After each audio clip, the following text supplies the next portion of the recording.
Crimes de milhões, castigos de tostões é a manchete do Diário de Notícias da Madeira desta segunda-feira, que dá conta de que 3 sócios e gerentes de um conjunto de empresas de trabalho temporário que defraudaram a Segurança Social e a Autoridade Tributária da Madeira em cerca de 8,5 milhões de euros já foram condenados em 5 julgamentos criminais, mas com penas de multa de valor relativamente baixo. O 6º julgamento está a decorrer no Funchal, mas mais uma vez não é expectável que resulte num castigo pesado.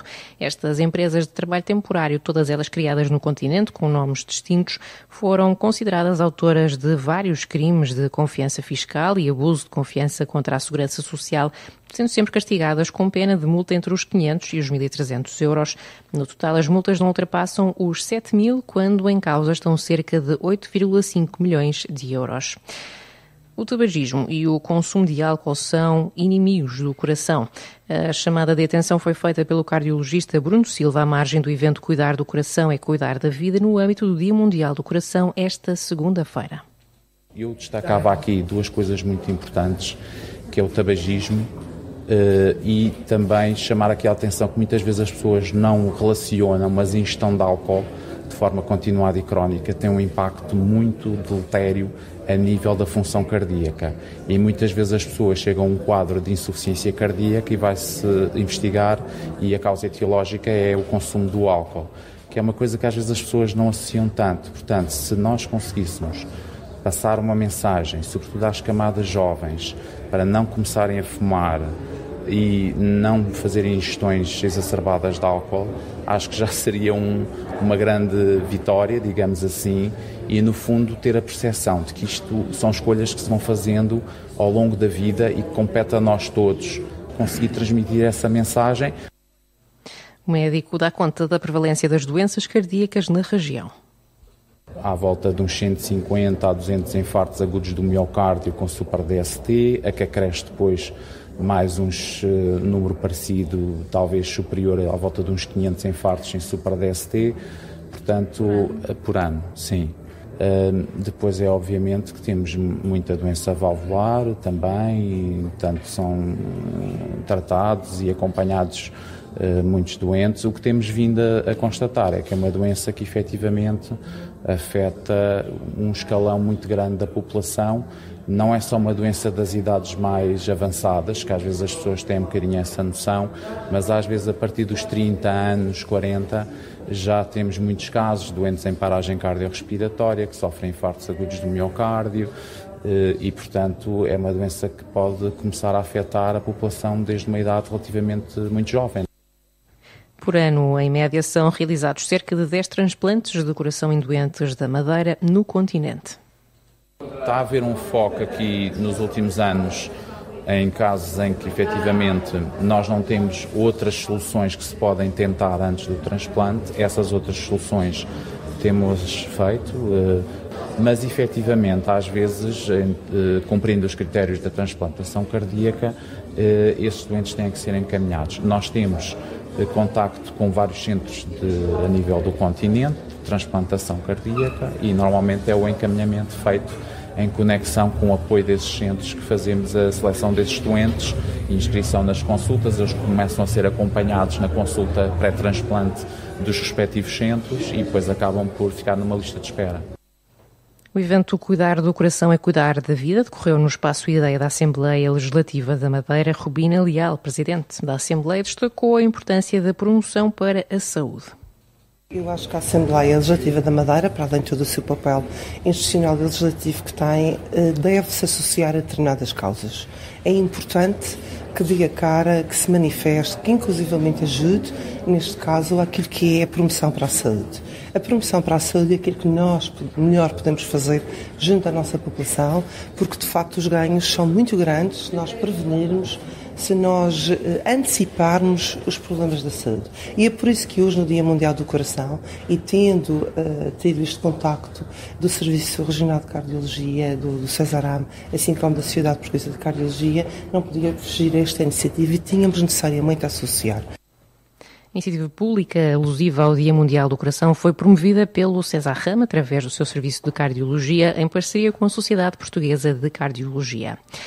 A Polícia Judiciária registrou 711 casos de abuso sexual de crianças em Portugal apenas no primeiro semestre deste ano. Os números foram avançados no Jornal Público desta segunda-feira e não surpreendem a APAV. Paula Dias. Foi sem surpresa que a Associação Portuguesa de Apoio à Vítima reagiu aos números da Polícia Judiciária divulgados esta manhã pelo Jornal Público. Nos primeiros 6 meses do ano, a Judiciária registrou 711 casos de abusos sexuais de crianças.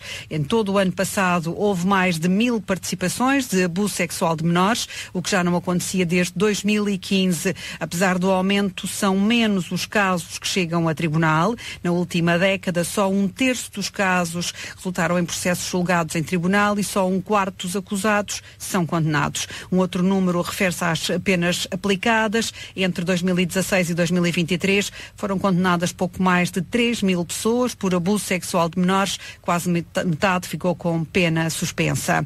Carla Ferreira, especialista da Associação Portuguesa de Apoio à Vítima, em declarações esta manhã na TSF, sublinhou que estes casos estão em linha com as denúncias que a APAV recebe. Surpreendidos não ficamos na totalidade, porque de facto aquilo que nós temos verificado e registado é um crescendo no número de pedidos de ajuda que também temos recebido ao longo dos últimos anos. E de facto nos últimos tempos temos recebido aqui mais pedidos de ajuda e, portanto, de alguma forma estes dados que a Polícia Judiciária apresenta são aqui uma extensão daquilo que nós já temos verificado e uma continuação e uma confirmação. Por outro lado, obviamente é preocupante pensarmos que, ainda que seja o crime em termos jurídicos, que abrange aqui mais situações, porque é o crime que abrange vários atos sexuais contra menores de 14 anos, o abuso sexual de crianças, ainda assim é preocupante pensarmos que temos muitas crianças que continuam aqui, obviamente, a ser alvo deste tipo de situações que englobam aqui, estamos a falar aqui de contacto normalmente físico e não tanto o ambiente digital. O ambiente digital está normalmente reservado para outros crimes. Portanto, para nós, apesar de não surpreender, continua naturalmente a preocupar-nos.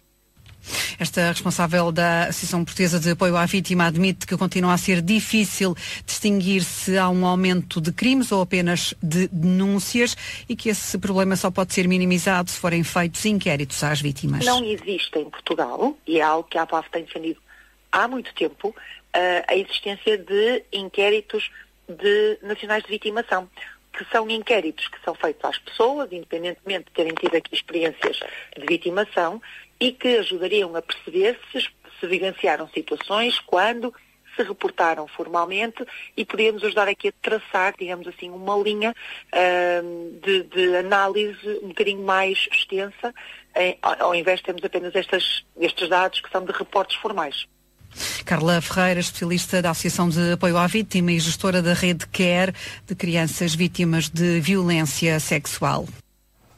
Mais de 7 centenas de casos de abuso sexual de menores registrados pela Polícia Judiciária em apenas metade do corrente ano em Portugal.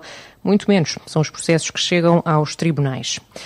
No fim de semana que passou, um caso caricato levou ao fim de uma festa de casamento na zona velha do Funchal. Um indivíduo com cerca de 50 anos foi detido pela PSP na noite de sábado após ter vandalizado um restaurante e ter acabado com a dita festa de casamento que decorria naquele espaço da Rua Dom Carlos I. Segundo foi possível apurar, o homem não terá gostado da música alta e, como já havia acontecido em vezes anteriores, atirou pedras para o restaurante, partindo um vidro e por pouco não atingiu os convidados da festa. Ao se aperceberem de que estava a acontecer, os convidados saíram para a rua e tentaram travar este homem, que ofereceu resistência e refugiou-se na casa onde reside, ao lado do restaurante. A Brigada de Intervenção Rápida foi chamada ao local e deteve o suspeito, que foi identificado na esquadra da PSP. Ainda assim, segundo o dono do restaurante, o indivíduo foi libertado e na manhã de domingo já voltou a tirar lixo para o estabelecimento. Aponta o lesado que aquele suspeito é conhecido por provocar distúrbios naquela zona e já provocou um prejuízo naquele estabelecimento que ascende aos 15.000 euros. Garante ainda que vários funcionários já foram agredidos por este indivíduo e teme que a situação possa atingir outros contornos se ninguém tomar medidas. O proprietário assegura que o restaurante tem todas as licenças necessárias, mas que o indivíduo entende que não se podem ali realizar eventos, pelo que vem tentando destruir o restaurante há já 3 anos.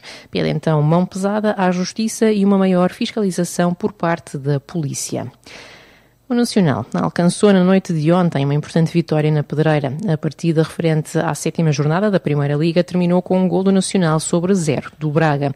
No Estádio Municipal de Braga, os madeirenses chegaram cedo ao gol da vitória logo aos 6 minutos por intermédio de Chucho Ramírez. O técnico alvinegro Tiago Margarido considera que o Nacional foi a Braga mostrar a sua identidade.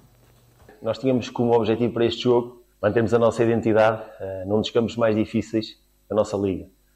Os jogadores aderiram à ideia, tivemos personalidade naquilo que era o momento de construção, fizemos o nosso jogo, por vários momentos procuramos atrair o Braga à nossa primeira fase de construção, para depois, através do espaço que criávamos, conseguir fazer ataques rápidos. Portanto, o repto para os jogadores era sermos Nacional fora de casa. Nós também fomos muito competentes naquilo que era o anular o Braga, conseguimos sempre encaminhar o Braga para as zonas onde queríamos e montar os cercos de pressão para, após o ganho da bola, conseguimos transitar. Portanto, o maior foco era, como eu disse, sermos Nacional fora de casa, fomos, e os jogadores foram muito meritórios nisso, foram muito solidários, trabalharam muito, e penso que por tudo isso o resultado ajusta-se claramente. O facto de estar efusivo teve que ver única e exclusivamente porque nós precisamos de pontos, sabíamos que estávamos a fazer bem as coisas, mas vivemos de pontos, e estes pontos foram extremamente importantes para nós. Com este resultado, o Nacional ascende ao 13º lugar da classificação. Na próxima jornada, a equipa alvinegra recebe no Estádio da Madeira o Moreirense no dia 4 de outubro, às 3h30 da tarde.